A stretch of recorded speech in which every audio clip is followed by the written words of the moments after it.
जिंदगी का पता दोबारा मिल गया, डूबा मैं तुझ में तो किनारा मिल गया। पता चला कि गलत लेके मैं पता निकला, पता चला कि गलत लेके मैं पता निकला। मैं ढूंढने को जमाने में जब वफा निकला, पता चला कि गलत लेके मैं पता निकला, पता चला कि गलत लेके मैं पता निकला।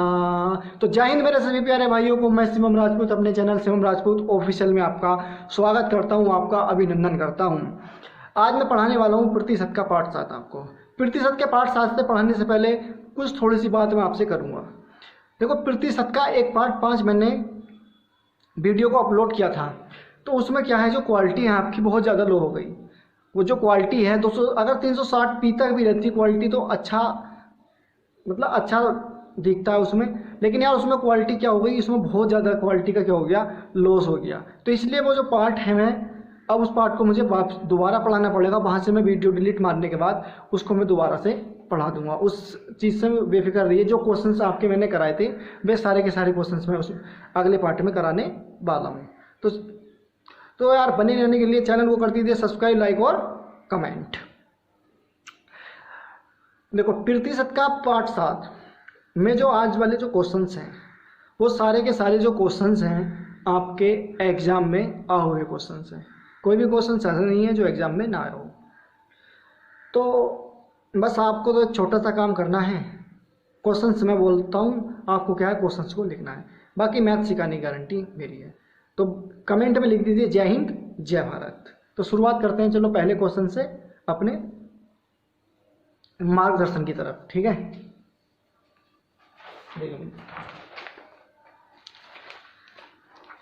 क्वेश्चन है, गांव पी की वर्तमान जनसंख्या, गांव पी की वर्तमान जनसंख्या गांव क्यू की वर्तमान जनसंख्या की 2.5 गुनी है। गांव पी की वर्तमान जनसंख्या गांव क्यू की वर्तमान जनसंख्या की 2.5 गुनी है। यदि एक वर्ष बाद गांव क्यू की जनसंख्या 16,537 हो गई, यदि एक वर्ष बाद गांव क्यू की जनसंख्या 16,537 हो गई एवं वृद्धि की दर 15% रही, एवं वृद्धि की दर 15% रही, तो गांव पी की वर्तमान जनसंख्या क्या है? तो गांव पी की वर्तमान जनसंख्या क्या है? तो गांव पी की वर्तमान जनसंख्या क्या है? देखो भाई, करने को तो कई तरीके हैं इस क्वेश्चन के, लेकिन जो मैं बताने वाला हूँ वो सबसे बेस्ट तरीका आपको बताने वाला हूँ। देखो भाई, कमेंट में जय हिंद जय भारत जरूर लिख दे करो, जिससे कि मुझे यार थोड़ी खुशी मिला कि मैं बढ़ा रही हूँ। देखो, गांव पी की वर्तमान जनसंख्या गांव क्यू की वर्तमान जनसंख्या की 2.5 गुनी है। देखो, गांव पी की वर्तमान जनसंख्या क्या है? वर्तमान गांव पी की वर्तमान जनसंख्या गांव क्यू की वर्तमान जनसंख्या की इसकी 2.5 गुनी है। किसकी जनसंख्या? इस पी की। तो इस पी की होगी 2.5, तो इसकी कितनी होगी? 1। इस पॉइंट को हटाऊंगा, यहाँ लगा दूंगा 10 और अब देखो यहाँ तो इसे ऐसे मत काटो, ठीक है। यहाँ लगा दूंगा क्या? 10। इस 10 की क्या मल्टीप्लाई हो जाएगी इसमें, तो ये हो जाएगा 25 और ये हो जाएगा कितना अपना 10। 5 दूनी 10 और 5 पंजे 25। ठीक है भाई, 5 दूनी 10 और 5 पंजे 25, 2:5। अगर इसकी 2 होगी तो इसकी 5 गुनी होगी। अगर आप 2 की गुणा 2.5 से करोगे तो आंसर कितना आने वाला है? 5। तो इस बात को मैंने समझा है थोड़ा बेसिक से, ठीक है। तो मैं 2:5 क्या है डायरेक्ट ही लिखने वाला हूँ, ठीक है। देखो भाई, 2:5, ठीक है भाई। इतनी जनसंख्या क्या है? इनकी है। उसने कहा है यदि एक वर्ष बाद गांव क्यू की जनसंख्या 16,537 हो गई एवं वृद्धि की दर 15% रही हो, तो गांव पी की वर्तमान जनसंख्या क्या है? इस क्वेश्चन को करने के लिए मैं यहाँ 200 मान लेता हूँ, क्योंकि कैलकुलेशन आसान करने के लिए इसमें 500 मान लेता हूँ, ठीक है। अब पी की वर्तमान जनसंख्या की तो बात उसने करी नहीं, करी किसकी है कि क्योंकि वर्तमान जनसंख्या 1 साल बाद 15% की वृद्धि हो गई। कितने साल लगे? 1 साल। और वृद्धि की दर कितनी हो गई? 15%। प्रतिशत हटाऊंगा, 100 लगा दूंगा। ठीक है भाई, इसका 15% निकालना पड़ेगा ना। कितनी की वृद्धि होगी? 0 से 0 खत्म, 15 दूनी 30। कितनी की वृद्धि होगी? 30 की। 200 तो थी इसकी जनसंख्या, 30 की वृद्धि हो गई होगी तो कितनी हो गई होगी? 230। इतनी सी बात किस किस को समझ में आई? इतनी सी बात किस किस को समझ में आ गई? सभी को आ गई होगी। ठीक है, देखो भाई, उसने कहा कि 1 वर्ष बाद गांव क्यू की जनसंख्या 16,537 हो गई एवं वृद्धि की दर 15% हो गई। इसका मतलब ये है, हमारे हिसाब से कितनी वृद्धि हुई इसमें? 15%, 230। क्वेश्चन कह रहा है भाई 230 की वृद्धि नहीं हुई, वृद्धि तो उसकी 16,537 की हुई। मतलब कहने का यह है, इस 230 का मान कितना दिया है? 16,537। मैं इसे डायरेक्ट लिख देता हूँ। ठीक है, यह 1 साल भी नहीं लिखता, डायरेक्ट क्या करता हूँ, 15% की वृद्धि होगी तो कितना आ जाएगा? 230। ठीक है, इस 230 का मान कितना दिया है? कितना दिया? 16,537। ठीक है, इतना ही तो दिया है भाई। मान चाहिए किसका? वर्तमान जनसंख्या का। ठीक है, तो वर्तमान जनसंख्या किसकी? पी की वर्तमान जनसंख्या पूछ रहा, तो पी की वर्तमान जनसंख्या कितनी? 500। तो इसकी गुणा किससे होगी? 500 से। क्यों निकालनी किसकी जनसंख्या में? पी की। बस कैलकुलेशन करनी। देखो, इस 0 से 0 खत्म, और 23 सत्ते 161, बचा कितना? 4। हो गया कितना? 43। 23 का ना 23, 23 का ना 23, 10 33, 10 43 हो गया 223 नम्मा 207। ठीक है भाई, इतनी होगी। इसकी गुणा इससे कर दो बस। देखो 719 0 0, 719 की गुणा 519, 5 9 45 का 5 हासिल बह जाए, 5 का ना 5 और 4 9, और 5 सत्ते 35। नहीं, सही तो है, 35,950 आना चाहिए। 23 सत्ते 161 होते हैं यार, सही है। 23 सत्ते 161 बचा कितना? 4। 23 सत्ते 161 बचा कितना? 4, हो गया 43। 23 का ना 23 बचे कितने? यहाँ पे 43 थे तो 20 बचे। 23 33 43, 20 यहाँ कितना होगा? 207, और 23 नम्मा होते हैं मेरे ख्याल से 207, सही है। 23 नम्मा 207 पूरा पूरा कट गया। इसकी कैलकुलेशन करिए। 719 0 0, 719 पंजे 5 9 45 का 5, 5 का ना 5 4 9, 5 सत्ते 35। सही है भाई, 35,950 किसकी जनसंख्या आ गई? किसकी जनसंख्या ये? 35,950 जनसंख्या जो आ गई है मेरी पी की आई, क्योंकि वर्तमान जनसंख्या पी की कितनी थी? 500। तो इस क्वेश्चन का आंसर जो आ जाएगा 35,950। अगर सवाल अच्छा लगा हो तो चैनल को कर दीजिए लाइक, कमेंट और सब्सक्राइब एंड शेयर। गर्दा उड़ा दूंगा, गर्दा। सवाल सिखाने की गारंटी मेरी है, बिल्कुल गर्दा उड़वा दूंगा। ठीक है, समझ में आया नहीं आया? देखो 200 का 15% निकाला, 230 आ गया। ठीक है, कितना आ गया? 230। मतलब पहले जनसंख्या 200 थी, 1 साल बाद कितनी हो गई? उसमें 30 की वृद्धि होगी तो 230 हो गई। हमारे हिसाब से 1 साल की जो वृद्धि दर है वो 230 है। क्वेश्चन कह रहा है कि भाई 230 की वृद्धि तो हुई नहीं। क्वेश्चन में तो 16,537 की वृद्धि हुई। मतलब इस 230 का मान 16,537 दिया। और मान किसका चाहिए हमें? इस पी का तो मान चाहिए। वर्तमान जनसंख्या पी की तो 500 थी, तो बस गुणा में 500 कर दिया, इसका मान आ जाएगा। कैलकुलेशन करिए, आंसर आ गया 35,950। तो अगर पढ़ा हुआ क्वेश्चन समझ में आया हो तो कर दीजिए चैनल को सब्सक्राइब।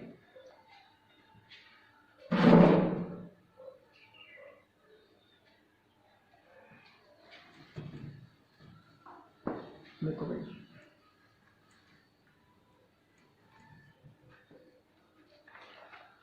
प्रिया अपने मासिक वेतन का, दूसरा क्वेश्चन है, प्रिया अपने मासिक वेतन का 3/8 भाग खाद्यान्न पर, प्रिया अपने मासिक वेतन का 3/8 भाग खाद्यान्न पर एवं 28% आभूषणों पर खर्च करती है। एवं 28% आभूषणों पर खर्च करती है। वेतन का शेष भाग वह म्यूचुअल फंड एवं स्टॉक में, वेतन का शेष भाग वह म्यूचुअल फंड एवं स्टॉक में 7:5 के अनुपात में निवेश करती है। 7:5 के अनुपात में निवेश करती है। निवेश का मतलब वहां पर क्या करती है? जमा करती है। ठीक है, उसके बाद कह रहा है कि यदि म्यूचुअल फंड में उसका निवेश 23,184 रुपये हो, यदि म्यूचुअल फंड में उसका निवेश 23,184 रुपये हो तो प्रिया की मासिक आय ज्ञात करें। ज्ञात करें। क्वेश्चन करने को तो बहुत सारे तरीके, लेकिन सबसे बेस्ट तरीका बताऊंगा क्वेश्चन करने का। किसकी आय पूछी है? प्रिया की मासिक आय। ठीक है, क्वेश्चन आया है यूपीएससी 7 तारीख 8वां महीना सन 2016। यूपीएससी में क्वेश्चन आया 7 तारीख 8वां महीना सन 2016। पेपर देख लेना, चेक कर लेना। देखो 3/8 भाग खाद्यान्न पर खर्च करती है। खर्च, ठीक है भाई, खर्च 3/8 भाग खाद्यान्न पर खर्च करती है। अगर मैं छोटी सी बात बताऊं कि 3/8 की फ्रैक्शन कितनी होती है, तो आपको पता होगा जब मैंने पढ़ाई थी 37.5%। तो मैं यहाँ 3/8 में लिखे डायरेक्ट क्या लिख देता हूँ? 37.5%। 37.5% उसने क्या किया? खाद्यान्न पर खर्च कर दिया। ठीक है भाई, प्लस फिर कह रहा है कि 28% आभूषणों पर खर्च करती है। 28% आभूषण पे खर्च करती है। देखो 37.5 हो गए, 28 हो गए, टोटल हो गए होंगे 65.5। जोड़ लेना, 8 7 15, 3 2 5 1 6 और 5 का 5, सही है। 65.5% क्या है उसने खाद्यान्न पर खर्च करा। ये जो करा है खाद्यान्न पर करा है, ठीक है। और ये क्या पे करा है? आभूषणों पर खर्च करा है। ठीक है भाई, आभूषणों पर टोटल कितना खर्च कर दिया? 65.5 रुपये। अब जो उस पर जो पैसा बचा था, 65.5% खर्च करने के बाद उस पर जो पैसा बचा है 35 पॉइंट कितना बचा होगा? 5 ही तो बचा होगा। हाँ, 65.5 ही तो, 65.50 66 470 34.5 बचेगा, है नहीं? देख ले, 65.5 100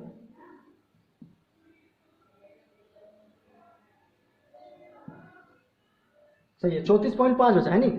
उस पर जो पैसा बचा है कितना बचा है ये बताओ। 100 में से इतना तो खर्च कर चुकी है, पैसा कितना बचा? 34.5%। अब उसने कहा जो पैसा बचा है 34.5%, वो उसने अपने म्यूचुअल फंड एवं स्टॉक में निवेश कर दिया। किस अनुपात में? 7:5 में। तो देखो म्यूचुअल फंड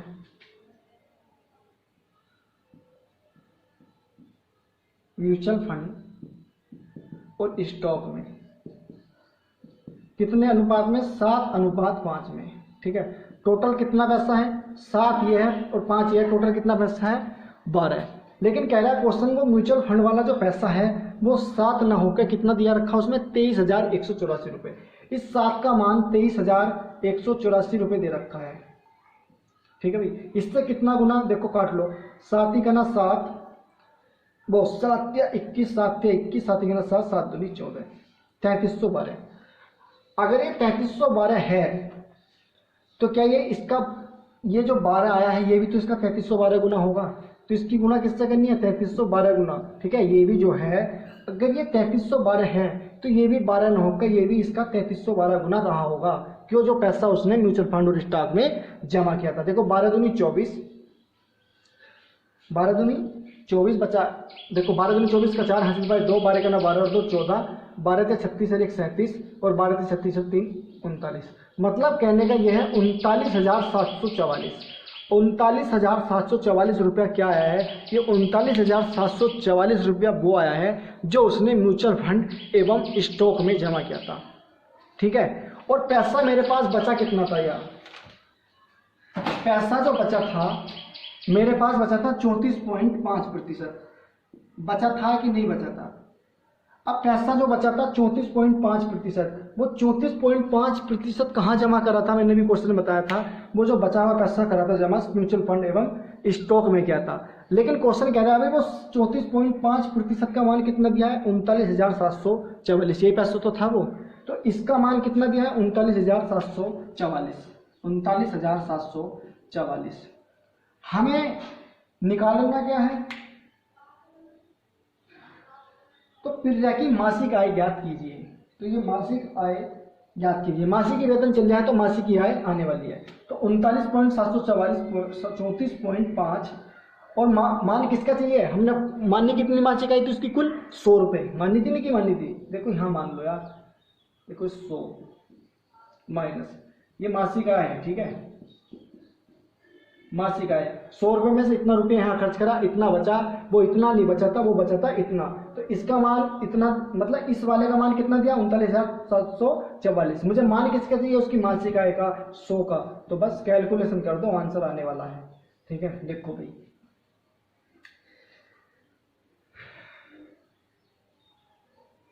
5 से काट लो, 5 छंग 30, बचा कितना 4, 5 नम 45, ठीक है भाई, 5 छंग 30 बचा कितना, 5 नम 45, 5 दूनी 10, 200 आ गया। देखो 3 से काट लो इसे, है नहीं, पहले 3 से काट लो, 3 दूनी 6, 3 तिया 9, 3 ही करना 3 तिया 9, 3 दूनी 6, बचा 1, 3 चौक 12, 3 अट्ठे 24। अब ये पक्का 23 से कटने वाला है, ठीक है, देखो 23 करना 23, 23 36, 23 तो 69, 23 चौक कितने होते हैं, 4 12, 4 23 चौक 92, 23 पंजे 115, 23 छक्का शायद 23 से 6 बार जाएगा, नहीं 36 18, 36 18, 6 दूनी 12 13, 23 छक्का 138 होते हैं यार, 36 18 23 पंजे 5 15, 23 पंजे कितने होते हैं भाई 115, 23 पंजे 115, बचा कितना देखो 115, 15 का 15 तो ऊपर का बच गया 30 और 2 ये बचा कितना 17, यहाँ तक अब कितना हो गया 174, तो 23 सत्ते कितने होते हैं, 23 अट्ठे जाना चाहिए, है नहीं, 8 या 24 का 4 और 8 3 16 तो 28 184, 23 सत्ते होते हैं 161, ठीक है, 161 और 10 171 और प्लस 3 74, ये हो गया 13 38, तो 23 सत्ते 23 छक्का, है नहीं, 23 छक्का होते हैं 138, तो ये कितना कट गया 23 से 576 बार कट गया, कितना कट गया 23 से 576 बार कट गया। देखो कैलकुलेशन तो आपके हाथ में, ठीक है, काटना तो कट गया कितनी बार 576, इस 576 की गुणा किससे करनी है, इस 200 से, करोगे नहीं करोगे, 576 0 0, 576 0 0, 576 की करनी 200 2 छंग 12, 2 सत्ते 14, 1 15, 2 पंजे 10 हो गए 11, 11,500 मतलब इकाई ढाई सैकड़ा हजार, 1,15,200, ठीक है, 1,15,200 क्या थी उसकी मासिक आय थी। इस क्वेश्चन का जो आंसर आ जाएगा 1,15,200, ठीक है भाई।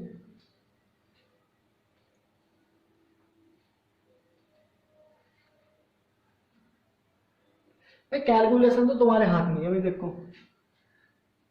ठीक है, क्वेश्चन से आया था यूपीएससी 7 तारीख 8वां महीना सन 2016, ठीक है।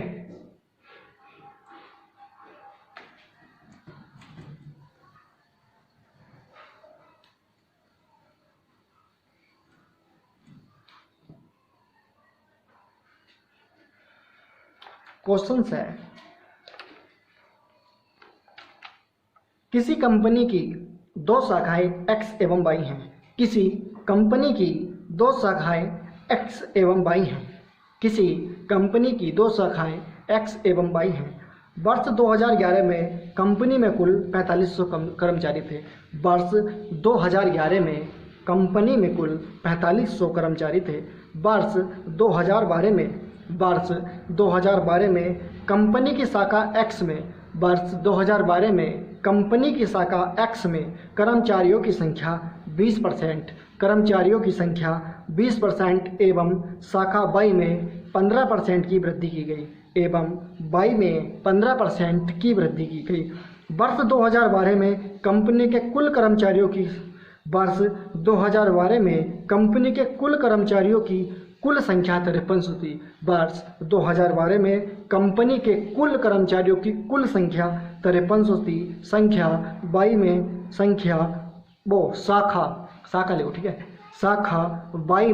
वर्ष 2011 में कुल कितने कर्मचारी थे। मतलब कहने का ये है, हमें नहीं पता भाई X में कितने कर्मचारी थे और Y में कितने कर्मचारी थे, लेकिन इसने यह बता दिया जो वर्ष 2011 में X और Y के कुल कर्मचारियों की संख्या कितनी थी, 4500 थी। अब इसने कहा कि 4500 थी, लेकिन Y में क्या हुआ, कुछ कर्मचारी और रख लिए गए, जिनसे इनकी कर्मचारियों की संख्या में एक में हो गई 15, एक में हो गई 20% की वृद्धि एक्स में और वाई में हो गई 15% की वृद्धि। तो ये पूछना चाह रहा है कि वर्ष 2011 में जो वाई के कर्मचारियों की कुल संख्या कितनी थी। ठीक है, तो देखो इस क्वेश्चन को करने का सबसे आसान तरीका मैं बताने वाला हूँ। देखो एक्स और वाई, ठीक है, ऐसा मतलब, ठीक है, 2011 में कितनी थी भाई कर्मचारियों की कुल संख्या, एक्स में और प्लस वाई में कितनी थी भाई 4500, थी या नहीं थी।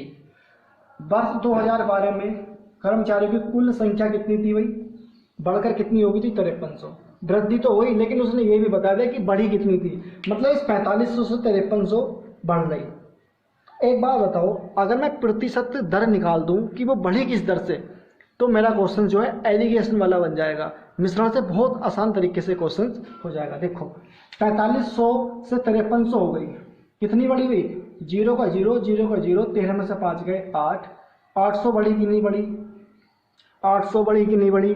अब ये 800 जो बढ़ी होगी इस 4500 बढ़ी, इस 4500 से बढ़ी होगी या इस 5300 से, तो आप कह सकते हो कि इस 4500 से बढ़ी होगी क्योंकि 4500 से ही 5300 हुई, तो 4500 से को लगा दो कोई बीच में। हमें निकालना प्रतिशत की दर, तो 100, ठीक है।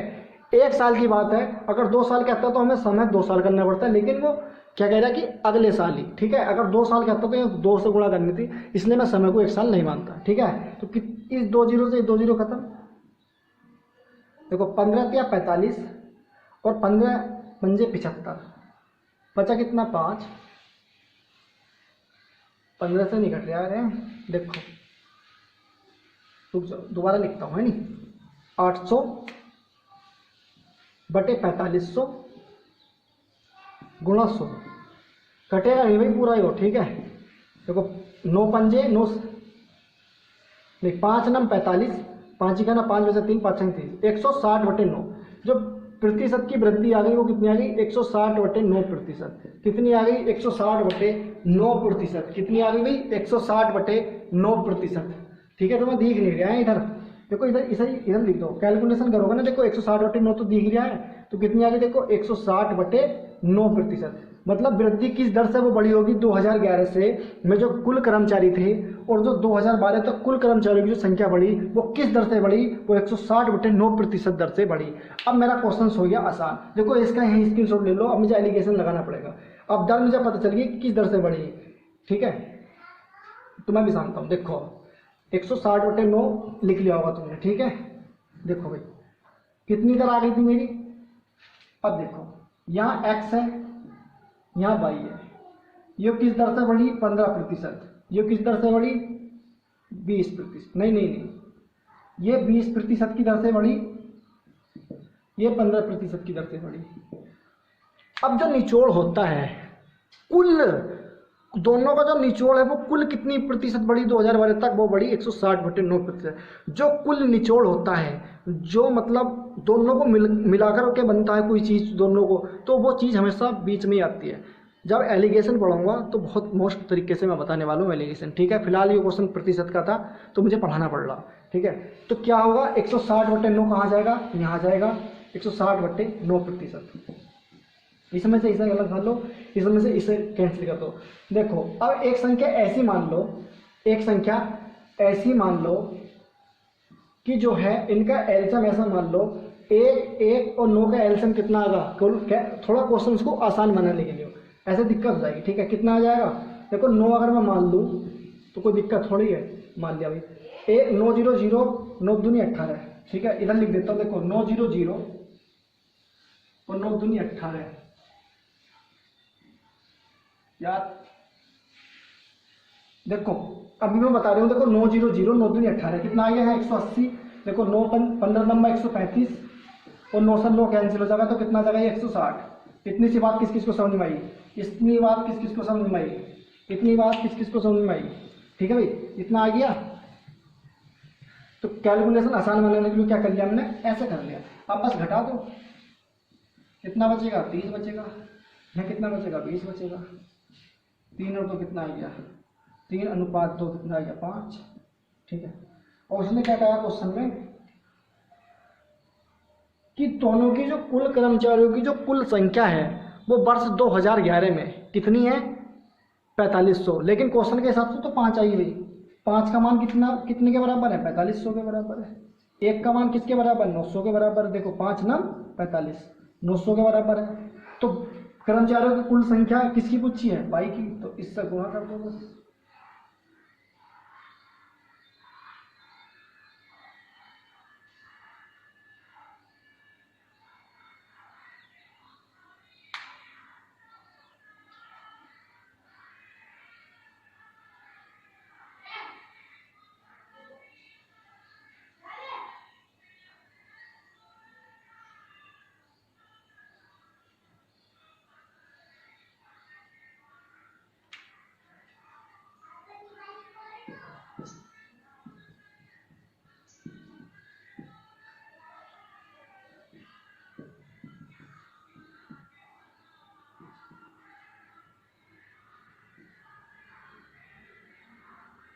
एक सौ 35 है यार, ये 15 नंबर 135 होते हैं, ठीक है। कितने होते हैं, 15 नंबर 135। ये होती भाई ऑफलाइन और ऑनलाइन में पढ़ाने के बाद से दिक्कत हो जाती है। नहीं देखो 15 नंबर कितने होते हैं, 135। अब 135 में से ये बताओगे कितना बचेगा, देखो 10 में से 5 गया 5, और 5 में से 3 गया 2, बचा कि नहीं बचा। 10 में से देखो 5 गया 5, 5 में से 3 गया 2, 125। ये कितना आ गया, 25:20, ठीक है, 25:20। तो देखो अब इसे काटोगे आप, 5 पंजे 25 और 5 चौक 20, टोटल कितना, 5 4 9। हमारे हिसाब से कितना, 9, क्वेश्चन कह रहा है 9 नहीं 4500 है। 1 का मान चाहिए, देखो 9 पंजे 45, 500, और मान चाहिए हमें बाई के कुल कर्मचारियों की संख्या कितनी है, तो 500 से गुणा करा दो। ये भी इसका 500 गुना होगी तो कितनी आ जाएगी, 2000। इस क्वेश्चन का आंसर आ गया 2000। इस क्वेश्चन का आंसर आ गया 2000। जल्दी से लिखो भाई।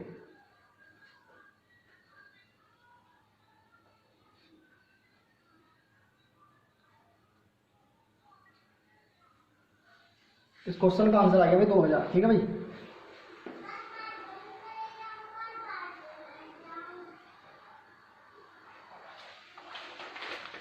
देखो भाई अगला क्वेश्चन, जल्दी फटाफट फटाफट फटाफट फटाफट। देखो अंकित को हिंदी में 101, अंकित को हिंदी में 101, विज्ञान में 100।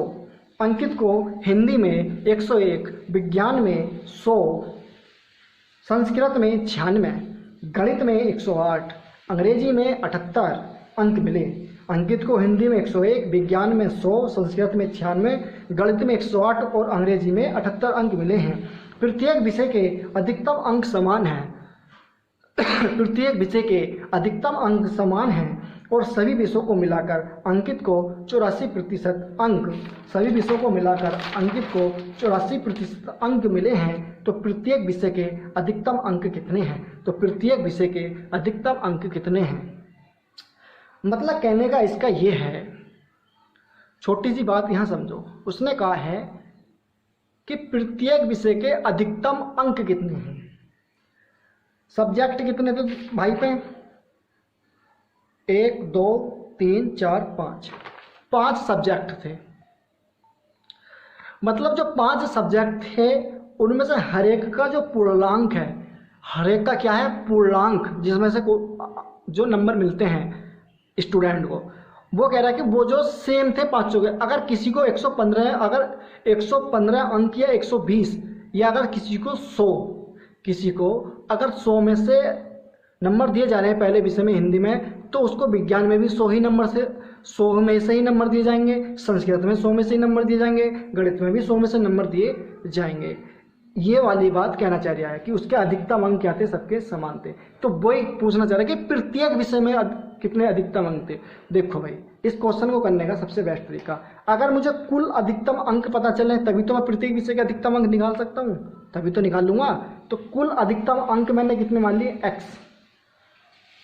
रुक जाओ, अभी ये x मानने से पहले देखो यहाँ लिखो हिंदी, हिंदी देखो यहाँ लिखो हिंदी प्लस विज्ञान प्लस संस्कृत प्लस गणित और प्लस अंग्रेजी, ठीक है। हिंदी में मिले हैं भाई 101, संस्कृत विज्ञान में कितने मिल गए 100 मिले ना विज्ञान में, संस्कृत में 96,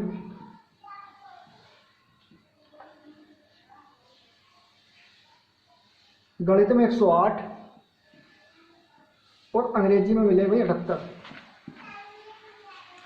भाई स्कोर सबसे कम क्या में रह गया अंग्रेजी में। बात में लड़का वीक था यहाँ पढ़ने में। टोटल जोड़ो जल्दी फटाफट, इतना मैं इंक डालता हूँ। टोटल जोड़ो इनका फटाफट, कितना है यार, टोटल जोड़िए फटाफट, टोटल जोड़िए फटाफट, टोटल टोटल टोटल फटाफट फटाफट फटाफट। अभी सिखाता हूँ, बिल्कुल बिल्कुल बिल्कुल, फटाफट जोड़िए फटाफट फटाफट। कितना है भाई, कितना आएगा, कितना आएगा, जल्दी जल्दी जल्दी जल्दी जोड़िए भाई, जोड़िए दोस्तों, जोड़िए जल्दी जल्दी जल्दी जल्दी जल्दी जल्दी जल्दी फटाफट फटाफट।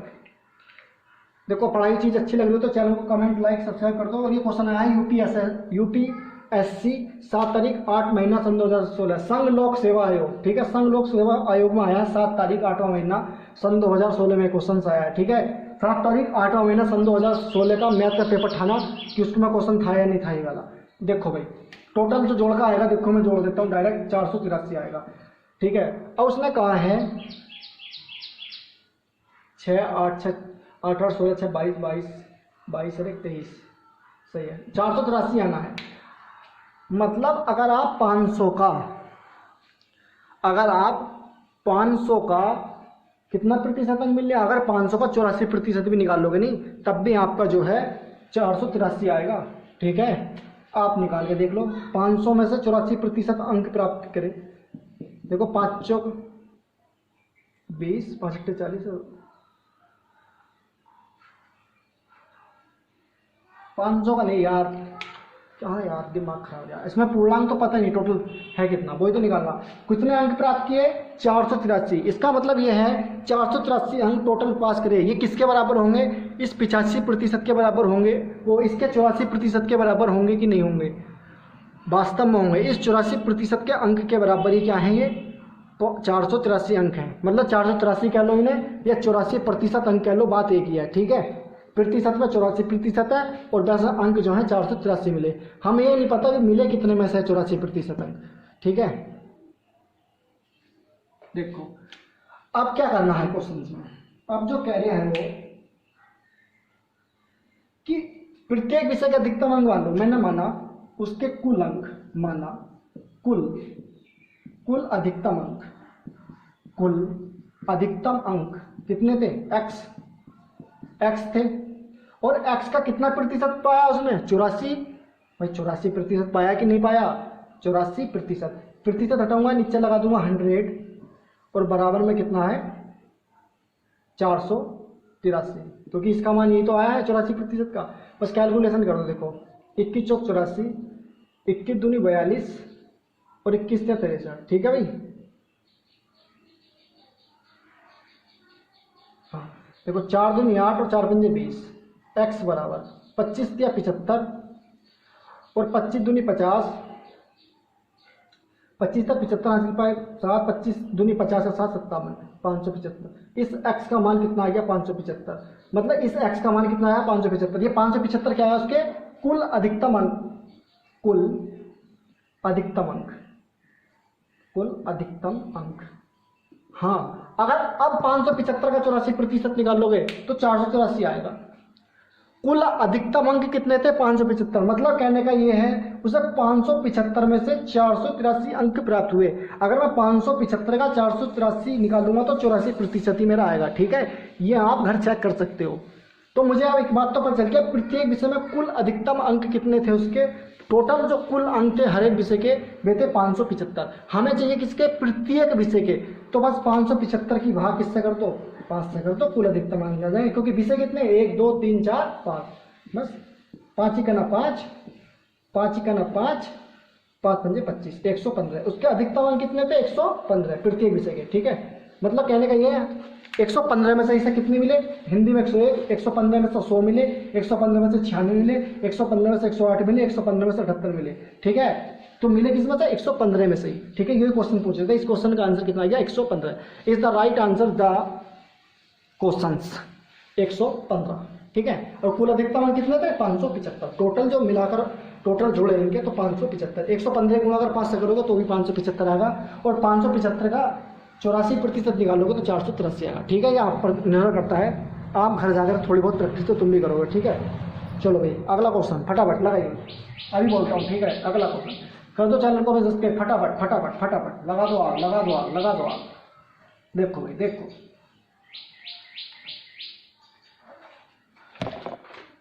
मैथ सिखाने की गारंटी तो मेरी है, चिंता कर लो। क्वेश्चन है, दो व्यक्तियों की संपूर्ण वेतन लब्धियां बराबर है।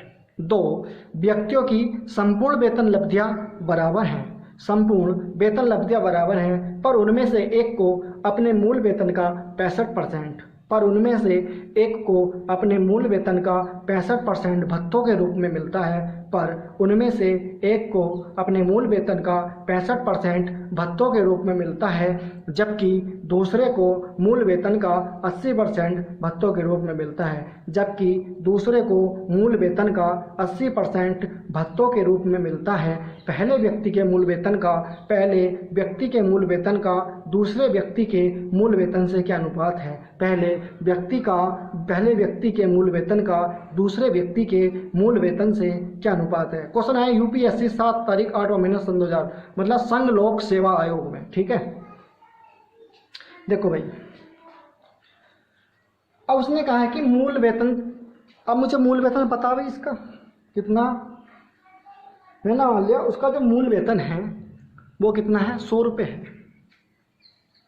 कितना है भाई? 100 रुपये। उसने कहा कि मूल वेतन का 65% भत्तों के रूप में, मतलब कहने का यह है मूल वेतन तो मिलता ही मिलता था, साथ में उसको भत्ता भी मिलता था, साथ साथ क्या मिलता था? भत्ता भी। मतलब 100 रुपये तो मिले, साथ में 65 रुपये और मिल गए। ठीक है, क्या हुआ? 100 रुपये तो मिले, लेकिन 100 रुपये का 65% भत्तों, मतलब 65 रुपये और एक्स्ट्रा मिले, तो मिले कितने टोटल उसे? 165 रुपये। ऐसे ही दूसरे को कितने मिले? 180 रुपये। ठीक है, क्योंकि 80% भत्तों के रूप में मिलता था। 100 तो ले रहा है, प्लस में 80 रुपये और ले रहा है भत्तों के रूप में। ठीक है, तो ये कितने मिले? 180। दो संख्याएं मान लेता हूँ, क्या x थी और इसका कितना मिला? 165। देखो जुड़ेगा नहीं, 100 बराबर दूसरों को कितना मिला? 180/100। ठीक है भाई, 100 से 100 कैंसिल, ये हो जाएगा तुम्हारा 5 से खत्म। देखो 5 दूनी 10, वो 5 या 15 बचा, 1 5 या 15, 5 या 15, 5 30। ठीक है, अब इसे काट लो। देखो किससे कटेगा? ये 3 का 3, 3 का 3, 3 का 3, 3 दूनी 6, x अपॉन y बराबर पहुंच जाएगा। देखो 12, और ये 11 कहाँ जाएगा? इसके बट्टे में, तो x अनुपात y बराबर क्या जाएगा? 12:11। इस क्वेश्चन का आंसर आ गया 12:11। इस क्वेश्चन का आंसर आ गया 12:11। फटाफट फटाफट जल्दी, क्वेश्चन समझ में आ गया भाई। कुछ नहीं करा, भत्तों के रूप में मिला 100 रुपये, इसमें जोड़ दिया 65 में, मतलब 100 रुपये तो मिले, 65 में मिले, तो 165%/100, क्योंकि बराबर है ना आपस में, तो बराबर का चिन्ह इसलिए लगाया है। वो बाई गुणा 180/100 कैलकुलेशन करी, x अपॉन बाई, ये वाला 12 यहाँ आ गया, ये 11 यहाँ इसके बटे में पहुँच जाएगा, और x अनुपात बाई आ जाएगा 12:11, क्योंकि बराबर में हमेशा चीज़ें होती है उल्टा। ठीक है, कर दिए।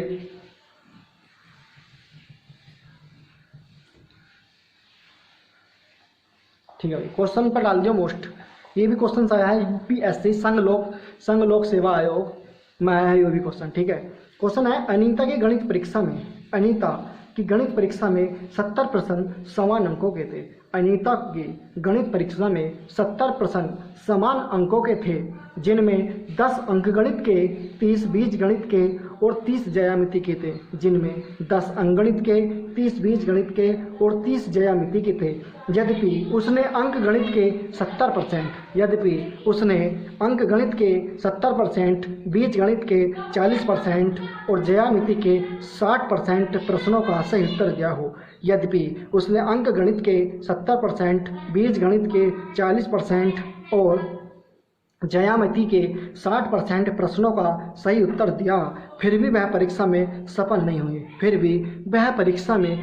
नहीं हुई, क्योंकि उसके अंक 60% से कम थे। तो उसने कितने और प्रश्नों का सही उत्तर दिया?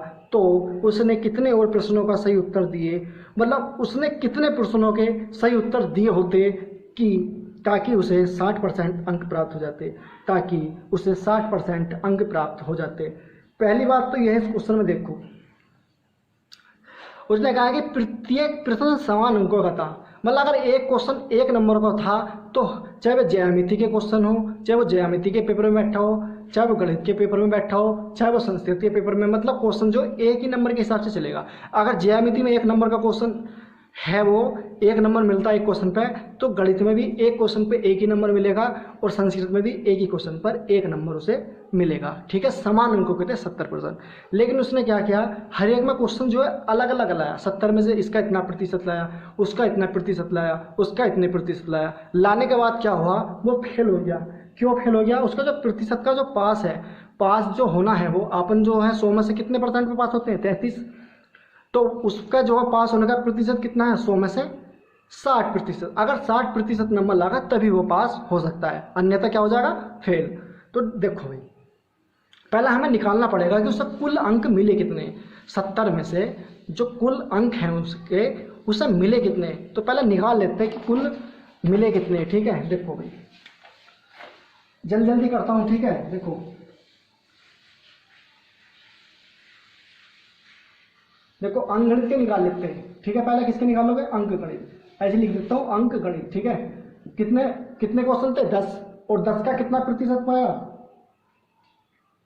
10 का 70% पाया। ठीक है, ठीक है भाई, अभी कैलकुलेशन करेंगे। फिर दूसरे थे 30, किसके थे ये, बीज गणित के, या अंगणित के थे, ये किसके थे, बीज गणित के। इसके कितने क्वेश्चन थे भाई, 30, और 30 में से कितने अंक प्राप्त किए इसने, 40%। कितने अंक प्राप्त किए, 40%। ठीक है, ये प्रतिशत हटेगा तो 100 लगेगा भाई। देखो इसे मत सोना, 100 कैसे लगा दिया, नीचे प्रतिशत हटेगा तो 100 लगेगा। ठीक है, अब किसके बचे, ज्यामिति किसके बचे, ज्यामिति के भी कितने थे भाई, 30 का कितना पाया, 30 के पाए, हाँ 60%। प्रतिशत हटेगा तो 100 लगेगा। ठीक है, प्रतिशत हटेगा तो 100 लगेगा। बस कैलकुलेशन कर दो। देखो 2 0 से 2 0 खत्म, 7 ही कहना 7, मतलब कहने का है 10 में से 7 नंबर किस में लाया, अंकगणित में। 0 से ये खत्म, 12 आ गया, इन 2 0 से ये वाले 2 खत्म, 36 18। मतलब कहने का ये है 10 में से 7 नंबर किस में लाया, अंकगणित में, और 30 में से 12 नंबर लाया बीजगणित में, और 30 में से 18 नंबर लाया ज्यामिति में। मतलब इसका मतलब ये है लड़के की ज्यामिति बढ़ जाती है भाई। देखो भाई टोटल कितना हो गया, टोटल फटाफट, 8 2 6 6 6 6, टोटल देखो 7 यहाँ दो, 8 2 6 6 7 13 13 13, 1 और 1 2 2 और 1 3, 33, मतलब टोटल नंबर लाया 33। अब मुझे एक बात पता चल जाए, उसने यही तो पूछा कि कितने नंबर और लाता। अगर मैं 70 का 60% निकाल दूं तो उसे कितने नंबर चाहिए थे 60% लाने को, मतलब कितने पे पास हो जाता। अगर मैं 70 का 60% निकाल दूं तो मुझे ये पता चल जाएगा कितने नंबर वो लाता। मतलब 7 छंग 42। तुम बता नहीं रहे भाई यार, हैं यही तो देखिए 12 है, 8 है तो 10 और 7 17 है, ये 7 आएगा। ठीक है, 37। कितने अंक पाए, 37। अगर 70 का मतलब पास होने के लिए अगर मुझे निकालना होगा तो 70 का 60% तो निकालूंगा, क्योंकि पास जो प्रतिशत है वो 60% है। अगर मैं 70 का 60% निकालूंगा तो कहीं ना कहीं उसे 42 नंबर लाने थे पास होने के लिए, लेकिन नंबर कितने लाया वो 37। फेल कितने से हो गया, 5 नंबर से। यही तो कह रहा है 5 नंबर ही। तो इस क्वेश्चन का क्या गया आंसर। अगर वो कहीं ना कहीं हारा कितने नंबरों से, 5 जीत। भाई कोई भी चीज है कितने नंबरों से हारा वो, मतलब कितने नंबरों से फेल हुआ, 5। अगर कहीं ना कहीं उसे 5 नंबर मिल जाते ये वाले तो क्या पास नहीं जाता, वो 42 नंबर नहीं ला सकता था।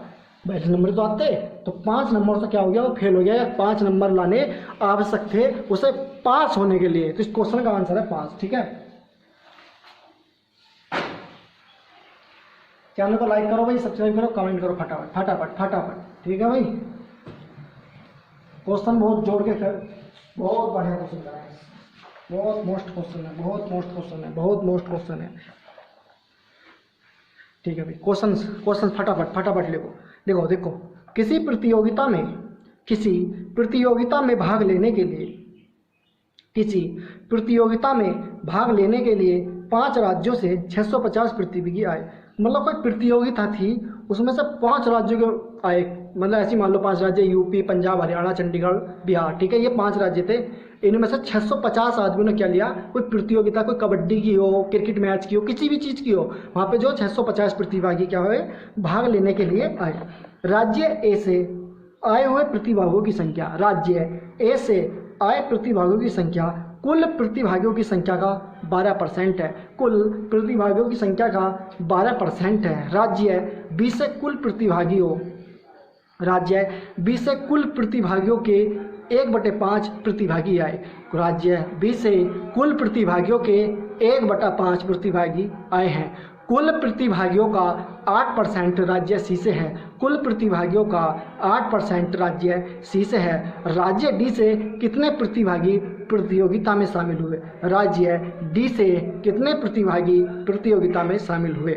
भाई 5 वाली बात मैंने अभी समझाई थी कि 5 राज्यों से आए, कोई प्रतियोगिता थी, तो कुल का आ रहे हैं, हर बार किसका आ रहा है? कुल का। तो बस कुल का निकाल लो, जो बचेगा वो किसका बचेगा? डी का। तो निकाल लेते हैं, चलो फटाफट। देखो 650 प्रतिभागी थे कुल, इस 650 का कितने प्रतिशत आए? 12% आए, है नहीं? 12% आए। देखो ये खत्म, एक से खत्म होगा नहीं, 5 दूनी 10, 13, 2 छंग 12, 13 छंग 78, 78 क्या है? एस आए, ठीक है, 78 एस आए। राज्य को ये था, उससे आ गए। अब 650 में से कुल में से कितने आए? कुल का 1/5 राज्य 20 आए, तो देखो 13 130 कितने आ गए? 20 है, राज्य 20 आए 130, ठीक है फटाफट। राज्य सी से कितने आए? देखो 8%। 650 का 8% की फ्रैक्शन होती है, देखो 2/25, 25 दूनी 50, 25 दूनी 50, 10 25 दूनी 50, 10 60 + 5 150, 25 का 150, 26 दूनी 52, 52 किसका? राज्य सी से। अब राज्य डी के, जब अगर मैं टोटल ए बी सी के जोड़ दूं तो बचे हुए किसके आएंगे? डी के। भाई इतनी सी बात बताओ, राज्य ए बी सी के अगर मैं जोड़ दूं कि कितने प्रतिभागी आए, और जो बचे हुए होंगे वे राज्य में डी से आए होंगे, सिंपल सी बात है, बस जोड़ दो 8। इस ऐसा मत जोड़ो यार, यहाँ 130 है ना, देखो यहाँ दोबारा जोड़ता हूँ मैं, देखो ए + बी + सी - डी, ऐसा कर लो। सी में से ऐसे ही मत करो यार, तो है नहीं, ऐसे जोड़ो। 130 कितने? 78 52, 78 52, 8 तो 10 7 5 12 3 15, 8 तो 10 7 5 12 3 15 1 16, ठीक है भाई, एक 16 हो गए, एक 260, मतलब 650 में से 260 आए। कहीं गड़बड़ हो गई यार,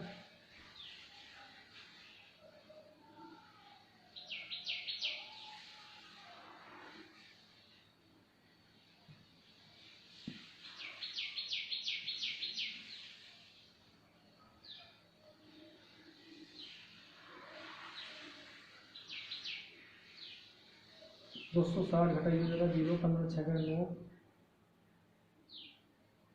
390।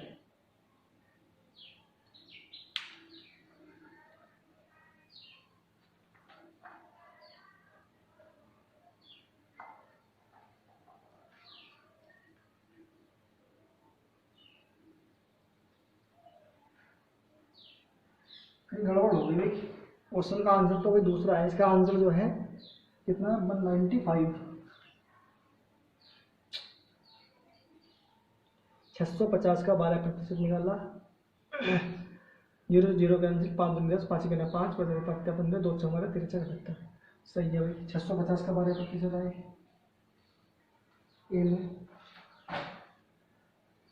650 का 1/5 आए, 5 का ना 5 बचा, 1 5 15 130 का 130, ये भी सही है भाई। इसमें कितना है? 8%, 4 दूनी है 25, 5 5 25,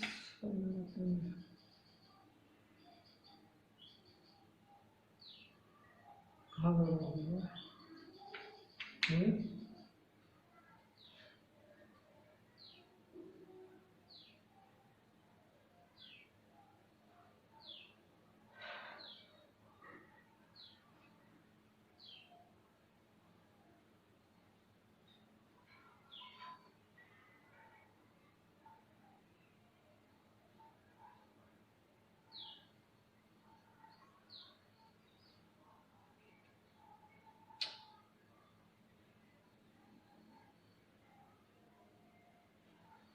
390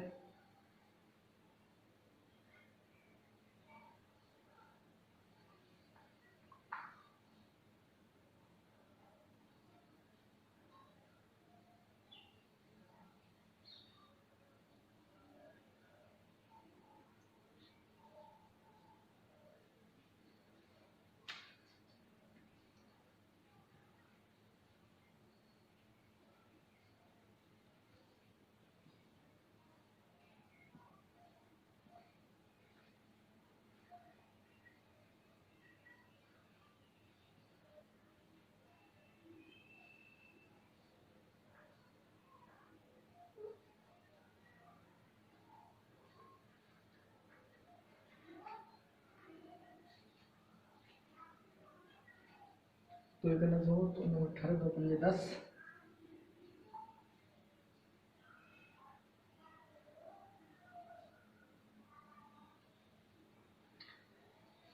यार कैलकुलेशन में तो गड़बड़ नहीं हुई, 650 सही है। सब दो छंग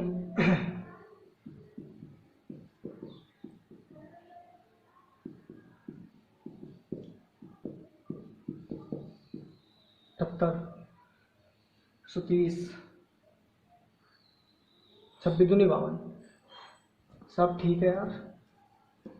78 130 152, मतलब 650 में से 130 78 और 52, 8 तो 10, 7 3 10 5 15 1 16,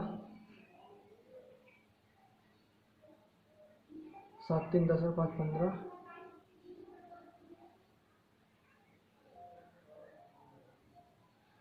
260 सही है।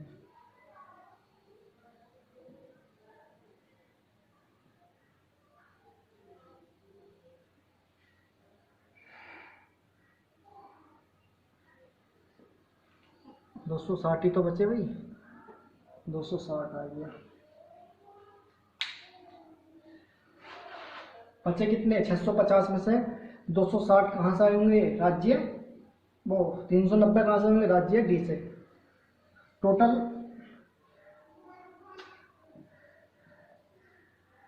चलो एक काम करता हूँ यार, इस क्वेश्चन को मैं देखता हूँ, ठीक है, कि क्या गड़बड़ हुई,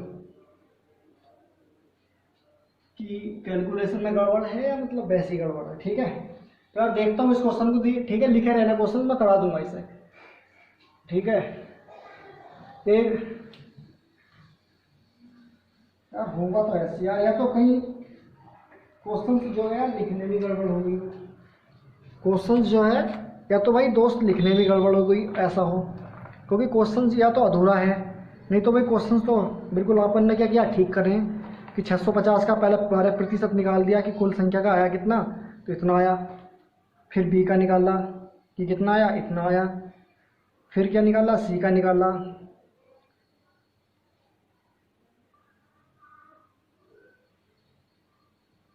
ठीक है, मैं क्वेश्चन जो है एक बार देख लेता हूँ कि कैलकुलेशन में गड़बड़ तो नहीं है यार, कि मतलब क्या प्रोसेसिंग है। ठीक है, चलो कोई बात नहीं, अगला क्वेश्चन है।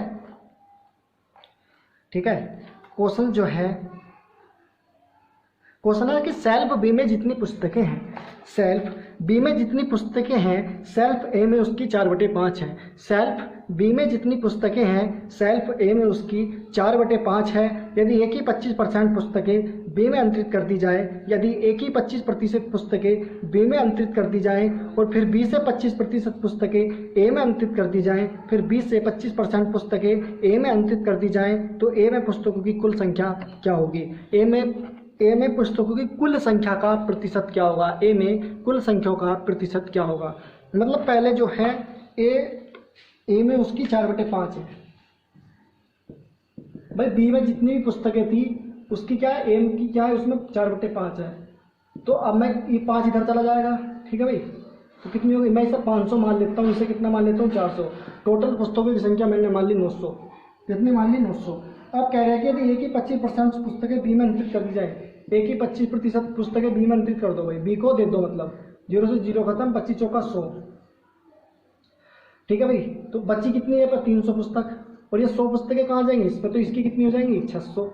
इतनी सी बात समझ में आ गई भाई, 600 हो गई। अब कह रहा है कि 20 से 25% पुस्तक है, अब ए मंत्र कर दो, मतलब 20 से जो 600 पुस्तक है, अब इसका 25% की जगह दो, ए को दे दो, तो निकाल दो 25%।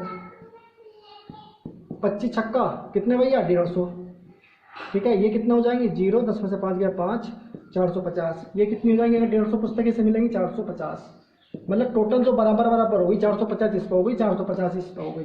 अब इसमें पूछा किसका प्रतिशत है, ए का, तो ए का प्रतिशत पूछा, तो ए को तो जो चीज़ हमेशा निकालनी होती है वो हमेशा हम पर लिखते हैं। प्रतिशत पूछा ए का 450, टोटल कितना है 900, किससे होगा 900 है, गुणा में क्या 100, 2 जीरो तो 2 जीरो खत्म, 9 पंजे 45, आंसर आएगा 50%, ठीक है। तो कितनी पुस्तक ए में जो पुस्तकों का कुल प्रतिशत है वो कितना है 50%, 50 ही होगा यार, जब 450 इसका है 450 तो प्रतिशत भी 450%, लेकिन मैंने निकाल के भी लिखा यार, ठीक है।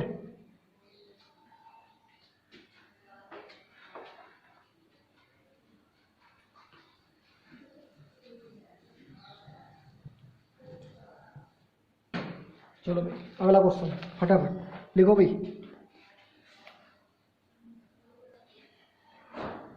जल्दी लिखो यार इस वाले क्वेश्चन को भी फटाफट, करवा नहीं रहता, चलो मैं सोच रहा हूँ करवा दूँ इसे भी। देखो क्वेश्चन है, किसी अभ्यर्थी को एक परीक्षा पास करने के लिए 40% अंकों की आवश्यकता होती है। किसी अभ्यर्थी को एक परीक्षा पास करने के लिए 40% अंकों की आवश्यकता होती है। सभी प्रश्नों के अंक समान है, मतलब अंक समान मतलब अगर कोई पेपर 10 नंबर होगा तो हर एक पेपर 10 नंबर होगा, इतनी सी बात आपको समझ में आनी चाहिए, ठीक है। 40% अंकों की आवश्यकता है, सभी प्रश्नों के अंक समान है, कोई अभ्यर्थी कुल प्रश्नों में से 15 प्रश्नों का प्रयास करने पर 10 सही उत्तर प्राप्त कर पास हो जाता है। कोई अभ्यर्थी कुल प्रश्नों में से 15 प्रश्नों का प्रयास करने पर 10 सही उत्तर प्राप्त कर पास हो जाता है। तो परीक्षा में कितने प्रश्न हैं, देखो भाई मैंने माला परीक्षा में कितने प्रश्न थे, एक्स थे, ठीक है भाई, कितने प्रश्न थे एक्स, और इसका कितना प्रतिशत पा रहा है, इसका 40%,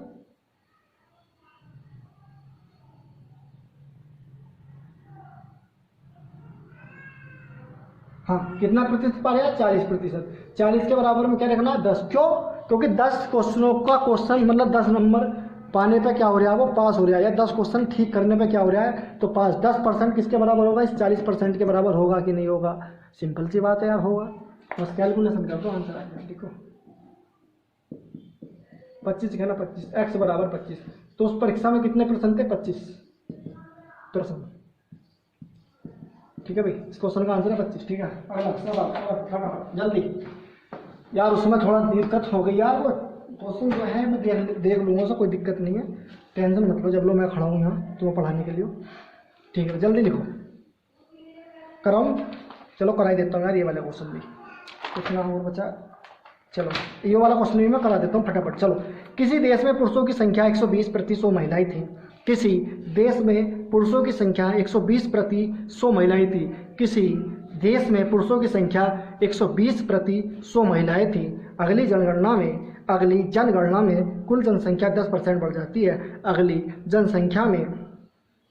जनगणना में कुल जनसंख्या 10% बढ़ जाती है। पुरुषों की जनसंख्या में प्रतिशत वृद्धि ज्ञात करें। किसी देश में पुरुषों की संख्या 120 प्रति 100 महिलाएं थीं। अगली जनगणना में कुल जनसंख्या 10% बढ़ जाती है। पुरुषों की जनसंख्या में प्रतिशत वृद्धि ज्ञात करें। देखो भाई फटाफट देख लो, उसमें क्या क्या है, पुरुष है महिला है, ठीक है भाई, क्या है पुरुष है और क्या है महिला है। और उसने कहा है कि 120 पुरुषों पे कितनी महिला हैं, 120 पुरुषों पे 100 प्रति महिलाएं, मतलब 100 महिलाएं होंगी तो 120 पुरुष होंगे। टोटल कितने हो गए 100, ये हैं 100 220 हो गए, ठीक है, 0 0 2 1, ठीक है, 220 हो गए कुल जनसंख्या। कब, वर्ष, अब कह रहे कि जब अगली जनगणना हुई, जब 2000 मतलब 5 साल बाद जनगणना होती है, जब अगली जनगणना हुई तो उसमें कुल जनसंख्या जो है, जो इसकी कुल जनसंख्या थी उसमें कितने प्रतिशत की वृद्धि हो रही, उसमें वृद्धि हो गई भाई 10% की, ठीक है। तो इसका 220 का 10% निकाल लो कि वृद्धि हुई कितनी, 2 जीरो से 0 खत्म, 10/100, ठीक है भाई, इस 0 से ये वाला 0 खत्म हो जाएगा, ठीक है, 2 पंजे 10, 2 एकम 2, 2 एकम 2, और तो कुछ घटने का नहीं। देखो 5 दूनी 10 और 11 दूनी 22, कितने की जनसंख्या पहले कितनी थी 220, अब कितने की वृद्धि होगी 220 और 20 40 242। ठीक है, कितनी वृद्धि हो गई अब जो अगली जनगणना हुई तो उसमें कितना आ गया 242। फिर कह रहा है पुरुषों की जनसंख्या में प्रतिशत वृद्धि ज्ञात करें।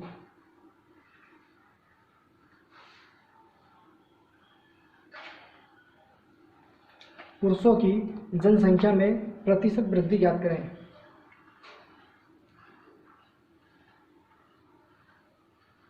दो 220 थी, 10% की वृद्धि हो गई तो कितनी होगी 242। टोटल जनसंख्या कितनी होगी 242। एक चीज का तो पता होता है यार हमें, या तो पुरुष की जनसंख्या पता हो या महिलाओं की जनसंख्या पता हो।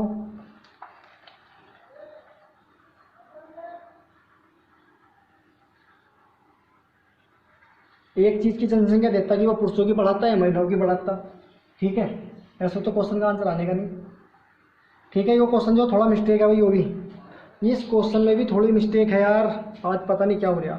इस क्वेश्चन को जो है मैं फिर करूँगा कल को, क्योंकि इस क्वेश्चन में कहीं ना कहीं मैंने जो है पुरुषों की जनसंख्या बढ़ाता या वो महिलाओं की जनसंख्या बढ़ाता, तब हमें एक की जनसंख्या बढ़ी हुई पता चलती तो उसमें से उसको घटा देते, तब जाकर कहीं ना कहीं जो है पुरुषों की जनसंख्या निकलती। ठीक है भाई, बने रहिए चैनल के साथ और चैनल को कर दीजिए लाइक कमेंट और सब्सक्राइब। ठीक है, जय हिंद जय भारत, फिर मिलूंगा अगली क्लास में। धन्यवाद। ठीक है, ओके।